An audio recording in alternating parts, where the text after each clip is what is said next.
Esse é o Cápsula e nós vamos falar sobre a condenação da Débora Rodrigues, a moça que escreveu Perdeu o Mané na estátua, né? Infelizmente, embora o Fux tenha votado por uma pena menor, os demais ministros da primeira turma votaram por manter a pena de 14 anos. Na verdade, o Zanin propôs uma outra pena de 11 anos e a Carmen Lúcia concordou com Alexandre de Moraes em 14 anos.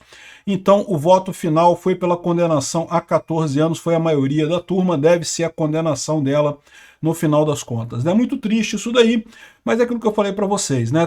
Pelo menos o voto do Fux abriu a possibilidade de recurso. Agora, não se pode descartar também que o Fux tenha feito isso de propósito. Lembra que eu falei para vocês que a ideia deles é essa mesmo, eles querem penas altas, querem colocar coisa tudo ruim para condenar o Bolsonaro. Depois disso, eles podem rever a pena do pessoal, podem liberar a galera, para eles não faz diferença mais. Eles sabem que não teve tentativa de golpe nenhuma no 8 de janeiro, eles sabem que aquilo ali foi um protesto que deu errado no final das contas, não foi uma tentativa de golpe de Estado, mas enfim, essa é a situação. Vamos entender direitinho o que foram as penas aqui e como é que a coisa deve acontecer daqui para frente. Essa notícia foi sugerida por Ditadura Democrática Sem Direito, Peter Turguniev Ado e várias outras pessoas. Obrigado aí ao pessoal que sugeriu notícias lá no nosso site, no visãolibertaria.com. E obrigado a você que está assistindo o nosso vídeo. Se você gosta do nosso conteúdo, por favor, deixe o seu like e se inscreva aqui no canal, né? Pois bem, a gente teve uma leve esperança com o voto do Fux. Se os outros ministros acompanhassem o Fux, você poderia ter um resultado diferente desse resultado, né, desse julgamento, mas infelizmente não foi isso que aconteceu, né? Os outros ministros, ao contrário, a Carmen Lúcia, primeira coisa, foi votado na primeira turma. O entendimento de que isso deveria ser mandado para o plenário era o meu entendimento nessa história, mas aparentemente não tem mais lógica isso, fica na primeira turma mesmo. O que pode acontecer agora é que o advogado de defesa pode pedir recurso para o plenário, uma vez que houve discordância entre os votos na primeira turma, né?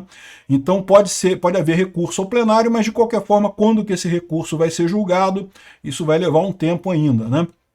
Não deixa de ser uma brecha na defesa que o Alexandre de Moraes estava fazendo no crime multitudinário, um absurdo completo. Inclusive o próprio Alexandre de Moraes apontou isso aqui. O Alexandre de Moraes falou aqui, ó, o caso da Débora em nada difere dos outros 470 condenados. O que o Alexandre de Moraes estava querendo falar para o Fux aqui? Ó, aquilo que eu falei para vocês, ó, se a gente mudar o entendimento nesse caso da Débora, a gente vai ter que rever os 470 condenados também, porque todo mundo a gente usou essa história de crime multitudinário, não sei o que lá, vamos ter que descondenar essa galera toda também, né? Esse foi o aviso do Alexandre de Moraes. O que, diga-se de passagem, é verdadeiro, mas é verdadeiro no bom sentido. De fato, se a visão do Fux prevalece nesse caso, iam ter que descondenar um monte de gente do passado, né? E o Alexandre de Moraes deve ter dado a conversa lá para Carmen Lúcia e também para o Zanin. O Zanin ainda votou a favor de redução da pena, mas uma redução menor. Ele votou por 11 anos de cadeia só para Débora, né? Ou seja, ainda uma pena completamente absurda, completamente fora de qualquer padrão aqui no Brasil. Caramba, 11 anos de cadeia por pichar uma estátua. Enfim, mas a Carmen Lúcia seguiu o Alexandre de Moraes nos 14 anos, então ficou 3 votos pelos 14 anos. Os outros 2 votos foram vencidos nesse julgamento. O resultado final do julgamento deve ser anunciado na semana que vem, ainda tem os procedimentos internos lá, mas não faz diferença isso daqui agora, né? Muito triste essa decisão, sem dúvida alguma, porque mostra aí uma vitória do autoritarismo, né? O Alexandre de Moraes, ele conseguiu, nessa semana, 2 vitórias importantes. Primeiro, ele enterrou a anistia na Câmara, ele convenceu o Hugo Mota a peitar os deputados todos, a se jogar contra toda a Câmara, em troca de prender o Collor e coisa e tal, né? E o Hugo Mota obedeceu, seguiu o caminho indicado pelo Alexandre de Moraes, né? Manteve o pai dele fora da cadeia, pelo menos por enquanto, e além disso conseguiu fechar esse julgamento da Débora. O Fux botou o voto contraditório dele lá, o voto correto. Eu achei que o voto do Fux estava no sentido que eu acreditava que deveria ser o justo nesse caso, mas o resto da turma não acompanhou o Fux, então a gente ficou na mesma situação de antes. É uma derrota muito grande essa semana, muito triste isso daí, vamos esperar que a coisa melhore mais adiante. É o que eu falo para vocês, o STF está comprando uma briga com o povo brasileiro. Eles acham que estão fazendo isso, estão contando com o fato consumado. Quando condenarem o Bolsonaro, eu não duvido nada, eles vão voltar e vão soltar esse pessoal todo, vão falar que não, que a gente reviu aqui em grau de recurso e realmente esse pessoal foi só enganado pelo Bolsonaro para fazer aquilo, então a gente vai soltar todo mundo, vai deixar só o Bolsonaro preso.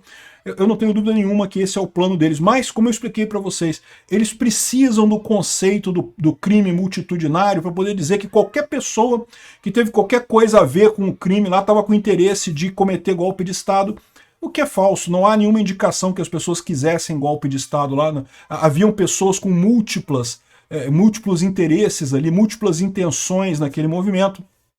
Então, é uma aplicação totalmente injusta do princípio do crime multitudinário nessa história, né? E, de novo, não mudou nada no final das contas. Essa vitória, essa semana, o Alexandre de Moraes ganhou. Não tem como dizer de outra forma. Ele ganhou essa semana, né? Nós perdemos. Mas, de novo, o erro político dele é acreditar que ele espera chegar nesse ponto, fechar a condenação do Bolsonaro e dizer, tá vendo? Eu não avisei que era um golpe? Olha só, ele foi condenado, né? Só que todo mundo vai ver que, pô, na verdade, né, foi condenado por perseguição. Tá mais do que óbvia a perseguição do Alexandre de Moraes contra o Bolsonaro nessa história. Tá mais do que claro o problema que tá havendo aqui. E no final das contas, foi uma vitória temporária deles. Sim, eles ganharam essa batalha, mas a guerra ainda tá longe de ser decidida. É o que eu falo para eles. Eles estão comprando uma briga com o povo brasileiro. A cada vez que eles fazem mais esses atos autoritários, eu vou fazer um vídeo sobre o caso do Collor, né, que foi preso agora, porque parece que tem uma outra coisa nessa história. O Collor é brigado com Arthur Lira lá em Alagoas, né? Então pode ser que a prisão do Collor, na verdade, tenha sido o pagamento do Alexandre de Moraes pelo enterro do projeto da anistia, né? O Hugo Mota estava lá, né, querendo sem saber o que fazer, mas deu um jeito de dizer que não vou votar, não vou pautar e coisa e tal. E com isso o projeto da anistia vai ter dificuldades daqui para frente, mas no final das contas o STF não cedeu em nada. Eles devem ter prometido que depois que condenarem o Bolsonaro, eles vão voltar atrás e vão ceder nas penas dessas pessoas em nome da pacificação nacional. É o que eles estão planejando fazer, sempre foi esse o plano desde o início deles, né? Eles querem manter a jurisprudência viva do crime de multitudinário para poder condenar o Bolsonaro do mesmo jeito nessa história. Mas depois disso, que não precisarem mais desse conceito, eles liberam todo mundo e pronto, e acabou. Só que, de novo, essa perseguição ao Bolsonaro está sendo anotada. Não existe mais esse conceito de que quem ganhou a guerra escreve a história, como já houve no passado, né? Todas as questões, todos os questionamentos ao longo do tempo estão sendo questionados e vão ser questionados sempre. A partir de agora, com a informação descentralizada e distribuída, o Alexandre de Moraes está correndo porque ele acha que se ele chegar no final, condenar o Bolsonaro, acaba o pavor dele, acaba esses ataques contra ele, acaba o problema, porque ele já condenou, agora está condenado, agora acabou. Mas não vai ser isso que vai acontecer, ao contrário, ele está chamando cada vez mais a briga do pessoal da direita contra ele, contra o STF. Está crescendo o movimento para eleger mais senadores contra o STF. E é lógico, o STF está se movendo também, né? Ele está fazendo aquela campanha para governadores se candidatarem ao Senado, porque é muita chance de ganhar e coisa e tal. E aí preservar o STF, mas isso daí, vamos ver se ele vai ter sucesso nisso daí, porque à medida que ele faz cada vez mais grosserias desse tipo, mais ele dificulta a atuação. Arrisca a gente chegar a 2026, ou entrar em 2027 com um presidente da direita e com um Congresso muito fortemente pró-direita, com capacidade de derrubar ministro do Supremo. Aí essa farra do STF vai acabar com muita facilidade. O Alexandre de Moraes pode até ser um jurista muito experiente, coisa e tal, mas é um político iniciante, está fazendo merda pra caralho nesse conceito, esperando chegar nessa condenação que ele acha que vai resolver tudo. Não vai. Vai só piorar a situação. Só um ponto importante que eu acabei não mencionando, embora ela tenha sido condenada a 14 anos, ela não deve voltar para a cadeia imediatamente, porque ela ainda tem grau de recurso, então ainda devem acontecer recursos, até serem julgados todos os recursos, ela pode continuar na prisão domiciliar, enquanto ela não descumprir as regras da prisão domiciliar também, ela continua em prisão domiciliar, né? Em tese, quando for caso julgado, né, coisa julgada, ela voltaria para a cadeia para cumprir os 14 anos de cadeia, mas como eu disse para vocês, essa não é a expectativa deles, eles querem condenar o Bolsonaro e depois vão liberar o pessoal todo mesmo. Vamos ver o que vai acontecer daqui para frente. Eu acho que está muito, muito ruim isso. Foi uma derrota para a gente, infelizmente. A verdade é essa.